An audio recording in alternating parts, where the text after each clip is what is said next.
Another very, very strong effect of sin, very clear effect of sin, is the knowledge you have of the religion begins to diminish. You start forgetting what you know. You learned the Quran, you learned something, you learned a few ahadith, you learned rules, you learned regulations. You begin to lose it as a result of sins that are committed, as a result of not fulfilling your prayer, as a result of not fulfilling the obligation Allah has placed upon you, as a result of eating haram, as a result of that which will displease Allah subhanahu wa ta'ala being done. You start forgetting. And when we forget the knowledge, guess what happens?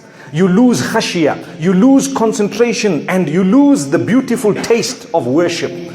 So a person who is engrossed in a sinful life, he doesn't want to pray. It's such a burden. It is such a big burden. He or she doesn't want to dress appropriately. It is such a big burden. Notice I said he or she, because it's also he, not only she.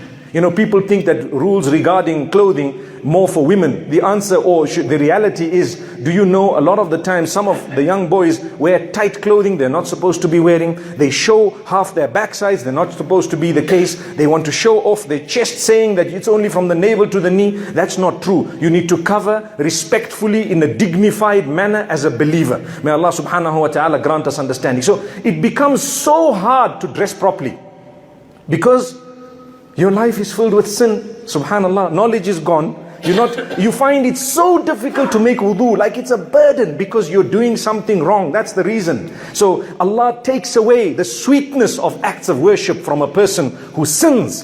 And remember, I'm not going to go into every sin and what it is, because the list of sins is endless. Endless meaning so many things people could do. Sometimes a deed that appears to be good can become sinful if the intention is dirty. May Allah subhanahu wa ta'ala help us cleanse our intention. So